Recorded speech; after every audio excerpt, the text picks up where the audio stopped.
मैंने बचपन में ही सीख लिया था कि कुछ रिश्ते खून के होते हुए भी महफूज नहीं होते। हमारी आंटी, जिन्हें सब ओ खाला जी कहकर पुकारते थे, शुरू में आम औरत लगती थीं, ज्यादा बोलती नहीं थी, मगर उनकी खामोशी में अजीब सा वजन होता था, जैसे वो कुछ छुपा रही हों। उनके घर में दाखिल होते ही एक अलग ही घुटन महसूस होती। दीवारों पर पुरानी तस्वीरें थीं जिनमें आंखें अजीब अंदाज से चमकती थीं, और सबसे अजीब बात ये थी कि उनके घर में घड़ियां कभी सही वक्त नहीं बताती, कभी आगे कभी पीछे, जैसे वक्त खुद वहाँ ठहरना ना चाहता हो। हमें हमेशा मना किया जाता था कि मगरिब के बाद आंटी के कमरे में मत जाना, मगर बच्चे मना से ही मुतजस्सिस होते हैं। एक दिन मैंने देखा कि आंटी अपने कमरे का दरवाजा अंदर से बंद करके कुछ पढ़ रही थी। वो अल्फाज कुरान के नहीं थे, आवाज में सरगोशी थी, मगर जुबान अजीब, जैसे कोई उल्टी जुबान हो। इस रात पहली बार मैंने महसूस किया कि हमारे घर में कुछ बदलने लगा है। उम्मी को अचानक बुखार रहने लगा, अबू का कारोबार डूबने लगा, और हर बुरी बात के बाद आंटी का रवैया और पुरसुकून होता चला गया। एक रात मैंने आंटी को सह में मिट्टी खोदते देखा। उनके हाथों में कोई पुरानी चीज थी, शायद कपड़ा, शायद बाल। वो मिट्टी में दफन करके इस पर पानी डाल रही थी और ज़ेरे लब मुस्करा रही थी, जैसे किसी की बर्बादी पर दुआ मांग रही हो। अगले दिन उम्मी की तबीयत अचानक बिगड़ गई। डॉक्टर कुछ समझ ना सके, मगर आंटी ने कहा, ये सब नजर का असर है, और उम्मी के तकिए के नीचे से एक तावीज निकाला। वो तावीज इतना पुराना था कि इससे सवांद आ रही थी। इसके बाद हमारे घर में रातों को आवाजें आने लगे, किसी के चलने की, किसी के हंसने की, मगर जब उठकर देखते तो कुछ नहीं होता। सिर्फ आईने में कभी कभी एक साया नजर आता जो हमारा नहीं होता था। आंटी के आने के बाद ये सब बढ़ता गया। वो जब भी हमारे घर आती जाते वक्त कुछ ना कुछ छोड़ जाती, कभी बालों का गुच्छा, कभी सुई, कभी राख। और अजीब बात ये थी कि वो चीजें हमें बाद में नजर आती। एक रात मैंने हिम्मत करके आंटी के कमरे में झांका। वो फर्श पर दायरा बनाकर बैठी थी, दरमियाने काला सा पत्थर था और इस पर कुछ सुर्ख रंग के निशानात थे। कमरे की हुआ भारी हो गई।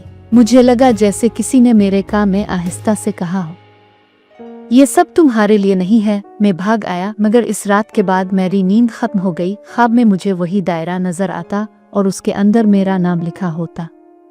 फिर एक दिन आंटी ने मुझे गौर से देखा और मुस्कुरा कर कहा, तुम बहुत ज्यादा देख लेते हो।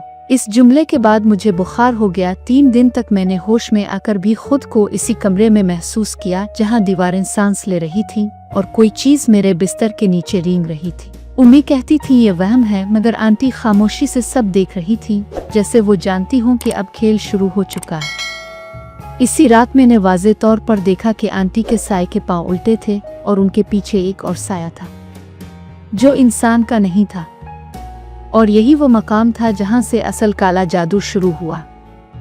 इस रात के बाद मैंने आंटी को इंसान समझना छोड़ दिया, क्योंकि जो साया मैंने देखा था वो रोशनी के उलट नहीं जा रहा था। वो अपनी अलग समत में हरकत कर रहा था, जैसे इसका जिस्म और साया 2 अलग वजूद हों। मैं बिस्तर पर लेटा था, मगर नींद नाम की कोई चीज बाकी नहीं रही थी। कानों में मुसलसल सरगोशियां थीं, कभी मेरा नाम लेकर, कभी हंसी की आवाज में, और कभी ऐसे जैसे कोई बहुत पुराना हिसाब मांग रहा हो। सुबह हुई तो उम्मी की हालत और बिगड़ चुकी थी। उनकी आंखें खिली थीं, मगर वो मुझे पहचान नहीं रही थीं, और उनके होंठों से एक ही जुमला बार बार निकल रहा था, इसे कहो, मुझे छोड़ दे। हमने आंटी को बुलाया। वो आई तो इसके चेहरे पर अजीब सा इत्मीनान था। इसने उम्मी के माथे पर हाथ रखा, मगर वो हाथ नहीं था, वो गिरफ्त थी, जैसे वो किसी चीज को अंदर से पकड़ रही हो। इसी लम्हे कमरे की लाइट बुझ गई और उम्मी ने एक ऐसी चीख मारी जो इंसानी नहीं थी। आंटी ने फौरन कहा, ड्रो मत, ये निकल रहा है। मगर मुझे मालूम था कि कुछ निकल नहीं रहा, कुछ और अंदर जा रहा है। इसी दिन पहली बार अबू ने आंटी से झगड़ा किया। उन्होंने कहा, तुम जो कर रही हो हमें मालूम है।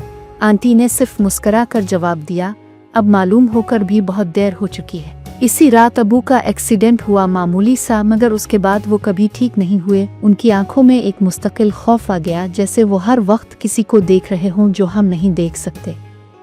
आंटी अब हमारे घर में ज्यादा वक्त गुजारने लगे। उनका कमरा बदल गया, वहाँ से लोबान, जली हुई हड्डियों और किसी सड़े हुए इत्र की बदबू आने लगी। मैंने एक दिन उनके बिस्तर के नीचे देखा तो वहाँ एक कपड़े में बंधी हुई चीज थी, जिसमें इंसानी बाल, नाखून और एक तस्वीर थी। उम्मी की तस्वीर, आंखों पर सुइयां चुभी हुई थी। इसी लम्हे मेरे पीछे किसी ने आहिस्ता से सांस ली। मैं मुड़ा तो आंटी खड़ी थी और बोले, जो देख लिया वही तुम्हारा मसला है।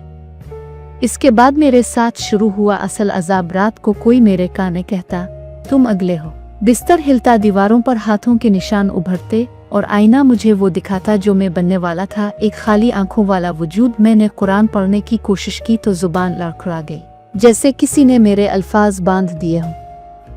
और दूर से आंटी की आवाज आई, यहाँ ये नहीं चलता। फिर वो रात आई जिस रात कुर्बानी दी गई। हमें मालूम नहीं था, मगर मैं जाग रहा था। मैंने देखा आंटी सह में एक गड़ा खोद रही थीं। इस बार वो अकेली नहीं थीं, उनके इर्द गिर्द साए थे, बेचेहरा मगर भूखे। और दरमियान में एक चीज थी जो बंधी हुई थी। वो इंसान जैसी थी, मगर उसकी आवाज नहीं थी, सिर्फ आंखें थीं जो मदद मांग रही थीं। आंटी ने कुछ पड़ा, जमीन हिली और वो चीज दफन हो गई। इसके बाद घर में ऐसी खामोशी छा गई जैसे सब कुछ मर चुका हो।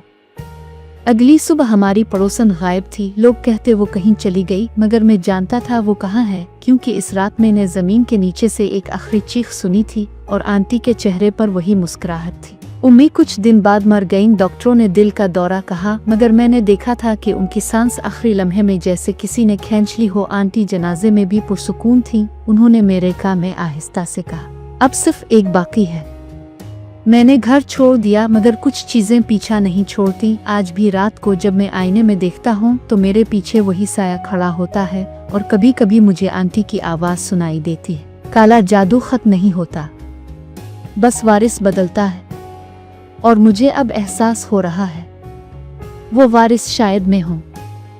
मैंने जब ये सोच लिया कि वारिस में हूँ, तब से मेरा सांस लेना भी बोझ बन गया था, क्योंकि कुछ सच जान लेने के बाद इंसान वैसा नहीं रहता। मैंने शहर छोड़ने की कोशिश की, मगर हर बस, हर ट्रेन, हर रास्ता एक ही जगह लाकर खत्म होता। वही पुराना घर, वही सहन, वही दरख्त और वही आंटी की मौजूदगी, जैसे ये सब एक दायरा हो जिससे निकलना मुमकिन नहीं।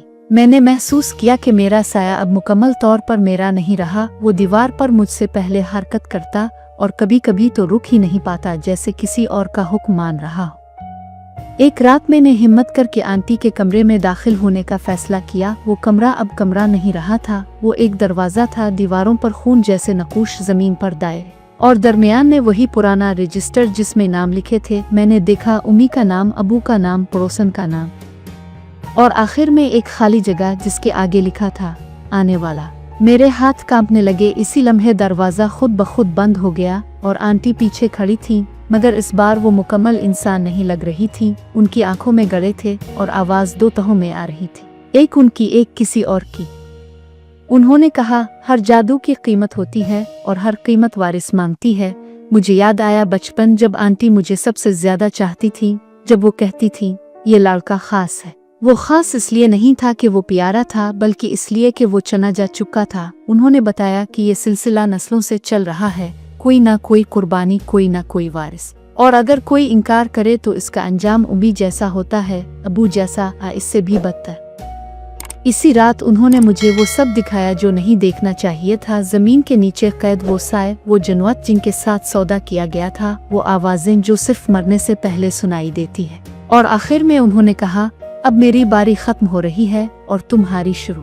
जैसे ही उन्होंने मेरे सर पर हाथ रखा, मुझे लगा मेरा जिस्म अंदर से खाली हो रहा है, जैसे मेरी यादें, मेरी सोच, सब कुछ निकाला जा रहा हो। मैं चीखना चाहता था, मगर आवाज नहीं थी। मगर शायद किसी एक दुआ ने, किसी एक आखिरी कोशिश ने रास्ता बना दिया। मैंने दिल में आयत अल कुर्सी पढ़ी, जुबान से नहीं दिल से, और पहली बार आंटी चीखी, हकीकी चीख। इस चीख के साथ कमरा लर्जा, दायरे टूटे और वो साए पीछे हिट गए। आंटी जमीन पर गिर गईं और उनके मुंह से वो अल्फाज निकले जो मैं कभी नहीं भूलूंगा, अगर मैं ना रही तो ये सब खत्म हो जाएगा। अगली सुबह आंटी मुर्दा पाई गईं। डॉक्टरों ने फालिज कहा, पुलिस ने फाइल बंद की, घर खामोश हो गया। मगर ये खामोशी सुकून वाली नहीं थी, ये वो खामोशी थी जो तूफान के बाद आती है। मैंने समझा सब खत्म हो गया, मगर मैं गलत था, क्योंकि कुछ दिन बाद मैंने वही रजिस्टर दोबारा देखा और इसमें वो आने वाला की जगह मेरा नाम लिखा था, खुद ब खुद, ताज़ा सियाही में। अब मैं वो सब महसूस करता हूँ जो आंटी महसूस करती थी, सरगोशियाँ, ताकत और वो इख्तियार जिससे इंसान खुदा बनने का धोखा खा लेता है। मैं लड़ रहा हूँ हर दिन, हर रात, क्योंकि मैं नहीं चाहता कि ये लानत आगे बढ़े, मगर डर ये है कि अगर मैं रुक गया तो अगला नाम किसी और का होगा। और अगर कभी तुम्हें लगे कि तुम्हारे घर में कोई तुम्हें गौर से देख रहा है या तुम्हारा साया तुमसे अलग चल रहा है, तो याद रखना, काला जादू मरता नहीं, वो सिर्फ मालिक बदलता है।